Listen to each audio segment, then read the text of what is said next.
Huwag kang masyadong halata. Bato-bato sa langit, ang matama ay huwag magalit. Bato-bato sa langit, ang matama ay huwag masyadong halata. Yes, Chloe, sa nakikita nyo nga nagkakagulo na ang ilan sa kapwa natin Pilipino simula na naglabas ang kataas-taasan tungkol sa mga sangkot sa pagnanakaw. Sasalita ako, ibigay mo nga ito. Puro na lang kayo balita. Bakit hindi pa kinukulong yung mga walang hiyang magnanakaw na yan? Walang hiya kayo! Habang kami patuloy na naghihirap kayo, nagpapakasasa kayo sa pera ng taong bayan! Wala kayong awa! Ang kakapal ang mukha nyo! Sana nakakatulog pa kayo ng mahimbing! Sa tuwing nawawalan kami ng bahay, sa tuwing nawawalan kami ng mahal sa buhay dahil sa bahang lumaragasa, dahil sa mga bagyong dumarating dito sa ating bansa! Sana hindi kayo tubuan ng buko sa buong katawan! Putang ina ninyo! Opo! Hayaan mo kami! Hayaan mo kami magsalita! Hayaan mo kami karapatan namin to! Tigilan mo nga! Ano ba? Ano? Okay na kayo? Hindi naman siguro mahalata na tinipid natin itong project na to, ano? Hindi naman siguro. Tsaka susulitin natin lahat ng budget na binibigay nila at tuwing magpapagawa sila sa atin. Oo nga. Nag-aantay na rin yung anak ko sa akin. At kakain kami mamaya sa pinakamasarap na kainan mamaya. Papa, kami nga, pa-blessing na ng bagong bahay namin Pare. bukas. Kaya tuwan-tuwa yung anak ko. Masarap na yung tutulugan nila. Ang sarap talaga ng mayaman, ano? Sinabi mo Bibili pa. mo lahat ng gusto mo. Basta ganito, walang makakahalata na tinitipid natin itong project na to. Wala naman siguro magsasabi. Wala talaga yan. Eh, teka pare, paano ito pinabili ko kay Mrs. na kape? Ito to. Sino yung ito? Halatang mumurahin. Teka, saan ba tayo kakain mamaya? Bukasan natin tuloy ito. Sa bagay, bare lang naman sa inyo to eh, no? Di ba? Hoy. Sa atin. Anong sa inyo? Kasama ka doon. Kasama ba ako doon? Oo, kasama ka Ay, doon. sorry, kasama pala ako. Sige na, ako na bahala. Kakain tayo sa pinakamasarap na kainan dito sa lugar natin. Tara! Tara! Sabi mo, sagot ko. Pucha, akala ng mga tao madali ang ganitong trabaho? Akala nila puro pera lang inaalala namin? Hindi nila alam na kada proyekto dito may kanya-kanyang buhaya. Gusto mong manalo sa bidding? Aba, maganda ka na magpakain, magpamerienda, ang maglagay na para bang piyesta kada project. Etang na. Ikaw na nga itong gumagastos, ikaw pa niloloko. Pag na-delay ng konti, sila pagalit. Biruin mo yun, kung alam lang ng maraming taong gaano karaming palusot, papel at lagay ang pinagdadaanan bago makuha yung budget, maiintindihan nyo kung bakit hindi pantay-pantay yung mga kalsada. Tapos, pag may investigasyon, mga inosente, mga hugas kamay, katulad mo na trabaho namin, ikaw ang tanga. Ikaw ang scapegoat. Eh, sino ba nagsabi na magpatong ka para may pangkape kami? Tapos sila pa tong may gana magpa-press release tungkol sa transparency? Transparency? Ang masama pa, pag di ka naglagay, wala kang project. Pag naglagay ka, kakasuhan ka pag nadiskubre. Hutang na. Wala kang panalo dito. Gusto mong kumita? Gusto mong tumino? Pero sa sistemang to, pipili ka lang kung alin. Gutom o graft. Minsan naiisip ko, sana gumuha yung mga overpass na yan para maramdaman ng mga malinis kung gaano kabulok tong sistema. Pero syempre ayoko mawala ng kontrata. Kasi kahit galit ako, kailangan kong kumita. Ganyang kasimple malala ang buhay namin. Ito naman is 3.5 million at ito naman is 4.5 million. Gift siya sa akin ng dad ko, di ba? Ang bait-bait ng dad ko. Siguro, ganun talaga pag masipag at madiskarte na talaga ang mga magulang ko simula nung bata pa lang. Pero kahit paano, hirap pa din kami sa buhay, no? Araw-araw, mahirap ang bawat oras namin. Grabe, nakakaingit, no? Naku, parang yabang ng pananalita niya. Pero may point nga naman siya. Ano, na sana sobrang nagsikap at madiskarte yung pamilya natin noon pa. Hindi naman lahat pare-parehas ng lakas.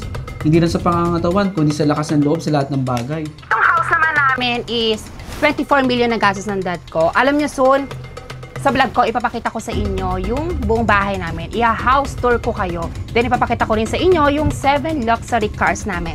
Grabe ang yaman nila. Sana wala nang taong mahirap, no? Sana lahat kagaya na lang nila. Para wala nang taong nahihirapan. Paano ka ba maging sila? Maraming pwedeng isagot, pero marami ring hindi pwedeng isagot. Akala mo kung sinong mayaman, may koneksyon, tapos may gana pang magsabi na mahirap din daw ang buhay nila? Mahirap? Tangina! Mahirap bang pumila sa MRT? Mahirap bang magtrabaho ng 12 oras, tapos minimum wage lang? Hindi nyo alam yun. Kaya wag kang umepal na mahirap din kayo. Gusto ko lang ng chance to prove myself. Eh yung chance na yun, nakapila kaming lahat dyan eh. Napupunta lang sa inyo agad kasi kilala nyo si Mayor, si Congressman, at saka si Tito sa showbiz. Eh lahat naman sa inyo may shortcut, di ba? Kahit nga walang talent, may project. Kahit walang alam, may posisyon. Eh kami, kahit magpakamatay, wala pa ring asenso. Ang masakit pa, kayo pa ang malakas ng loob magsabi ng just work hard, you'll make it. Gago! Madaling sabihin yan kung may fallback ka at kung may pamilya kang kaya kang saluhin. Eh kami, pag bumagsak, gutom! Literal na gutom! Hindi existential crisis. Tapos yung iba sa inyo, influencer pa. Hello! Here ako! Saan kayo? Tapos nagreklamo pa, burnout daw sila sa luxury trip nila sa Japan. Habang kami, burnout sa kababayad ng kuryente. Grabe! Iba talaga ang mahirap at mayaman sa bansang to. Parehong Pinas, pero magkaibang mundo. Huwag kayong magpanggap na self-made. Hoy! Tarantado! Hindi nyo pinaghirapan ng sistema. Kami ang naghihirap dahil sa kagagawa ninyo. Sa inyo lang umiikot ang oportunidad. Sa inyo lang umiikot ang oportunidad. Sa amin, umiikot ang utang. Nyo! Sana kahit isang araw lang maranasan nyo. Maranasan nyo kung gaano kabigat na buhay nung walang connection dito. Baka sakaling matuto kayong humarap sa realidad. Hindi lang yung puro privilege. Hindi yung puro paawa-epek kayo sa social media. Kuya, lumilindol. Kuya, lumilindol. Kuya, lumilindol. Natatakot ako. Kuya, nahihirapan ako. Hindi ko alam kung sino maaaring tumulong sa atin dito eh. Hindi ko alam kung mabubuhay pa ba tayo sa ganitong trahedyang naranasan natin. Ang hirap maging mahirap, kuya. Yung wala tayong matinong bahay, yung matibay na bahay na mamahalin. Habang ang ibang mayaman, masarap yung buhay nila. Ang dulog nila.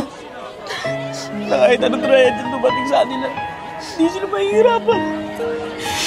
Eh tayo, ay naku, kasalanan mo natin maging mahirap. Kasalanan ba natin na sobra tayong di nagsikap? Kasalanan ba natin na ganito yung buhay natin? Nag-aral naman tayo ng mabuti, kuya. Kuya, ang hirap, kuya. Ang hirap maging mahirap, kuya. Ang hirap! Lumindol? Di ko naramdaman yun ah. Tawagan ko yung mga katulong ko. Hello?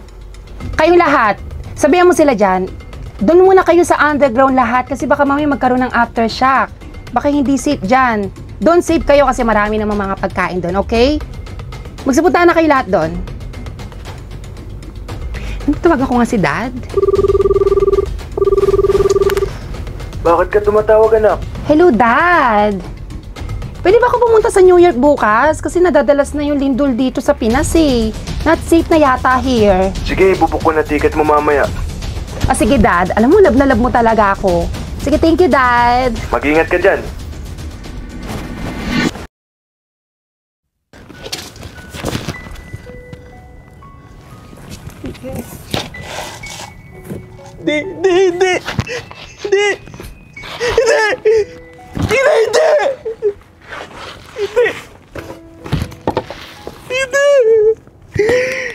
Patawarin niyo ako. Hindi ko kayo hanggang naligtas. Hindi ko kayo naabot ang buhay. Isa ako sa mga dapat sisihin. Hindi ko kayo hanggang nasakip. Hindi ko kayo nakita. Patawarin niyo ako.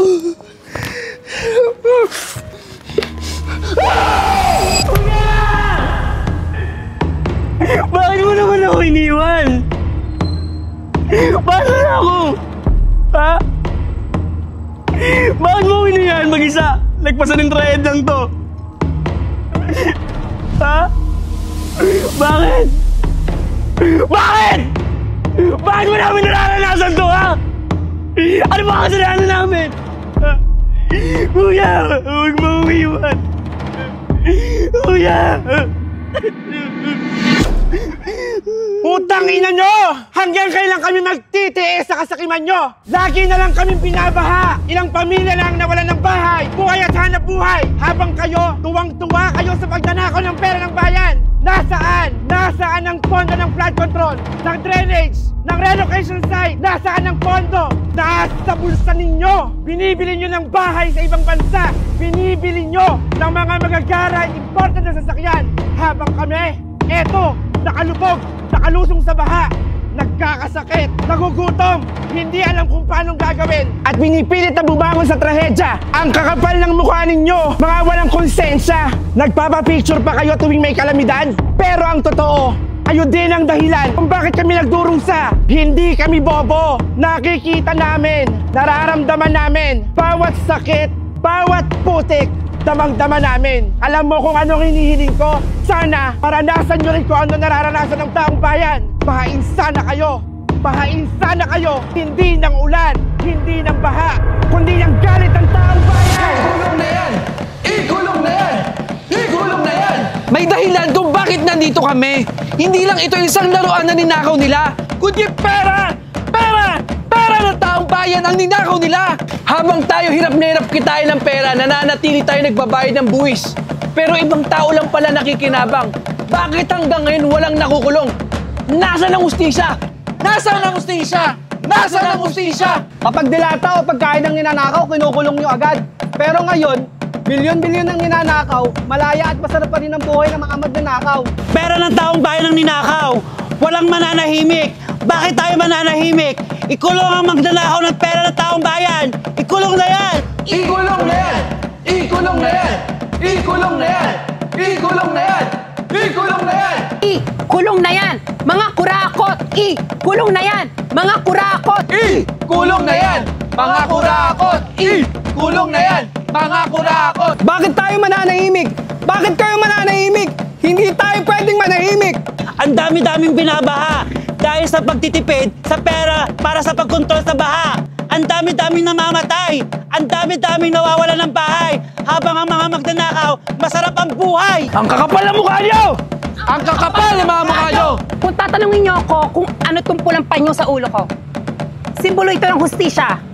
Pwede ring simbolo ito ng apoy. Apoy na galit, makuha ang hustisya dahil sa pagnanakaw sa bansa natin. Pero walang pinipiling kulay ang hustisya. Sa harap ng korupsyon at sa nakaw na yaman, hindi dapat maging patayan ang kulay sa partido o politiko. Dahil ang perang ninakaw ninyo ay pera ng Pilipino. Para sa Pilipino! At kung pera ng taong bayan ang ninakaw, laban ito ng lahat. Magkaisa tayo, hindi dahil sa iisang kulay, kundi dahil sa iisang palawagan. Hustisya para sa lahat! Hustisya para sa bayan! Hustisya para sa bansa! Anong kamangmangan na may ginagawa niyo dito? Hindi ka mga yung ginagawa namin. Pinaglalaban lang namin kung ano ang dapat. Ano pinaglalaban? Alam niyo kayo, kung wala kayong diskarte sa buhay, abang buhay na lang kayong dumi, naaalurin sa imbornal, dahil hanggang ganyan na lang kayo! Magnanakaw! Magnanakaw! Magnanakaw! Magnanakaw! Magnanakaw! Anong mapapala niyo sa pagboboses, ha? Alam niyo, isang tutok ko lang ng barel, boom! Tumba na kayo! Hayop ka! Hayop kayo! Ibalik niyo ang pera ng taong bayan! Mamamatay rin kayo! Sisingilin rin kayo balang araw! Mga putang ina ninyo! Handa kang gumamit ng dahas? Para patahimikin ang mga taong walang ibang gusto kundi hustisya? Hustisya para sa mga ninakaw yung pera sa taong bayan? Sana hindi sa mga mahal niyo sa buhay. Bawiin niyo mga kasamaan niyo. Iligpit nyo na to mga to. Ayoko na may maiiwang ebidensya ba. Gusto ko malinis ang trabaho. Liwanag! Sige na. Magnanakaw! Magnanakaw kayo! Nakakapil ang mga mukha nyo! Mga magnanakaw! Magnanakaw kayo! Mga magnanakaw! Magnanakaw!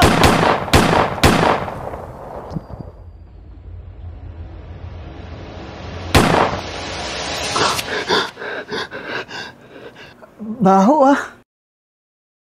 Hoy, si Kim! Hoy! Hoy, Kim! Buti gising ka na. Ano nangyari? Bakit? Ba't parang nagulat kayo eh? Natulog lang naman ako. Nako, matagal kang tulog. Hindi lang araw, oras at buwan. Ha? Eh yung pagkakaisa natin na bumoses sa bansa natin. Natuloy ba yon? Ano? Sumagot kayo! Hindi mo ba natatandaan? Nabangga ka bago sa gawa natin ng rally. Kaya ka nakomatos. Teka nga lang, hindi ko kayo maintindihan. Isa-isa lang pwede. 1 taon ka na comatose. At sa loob ng 1 taon na yon, ilang beses ka rin namin ni-revive. At masaya ako kasi gising ka na at okay ka na. Sino nakabangga sa akin? Kilala nyo ba? Tsaka ano na nangyari doon sa mga nagnanakaw sa bansa natin? May nakulong na ba?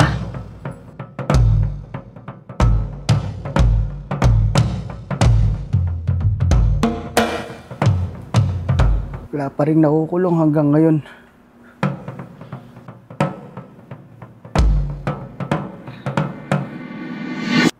Putang ina! Ang tagal-tagal na. Ni isa wala pa rin nakukulong.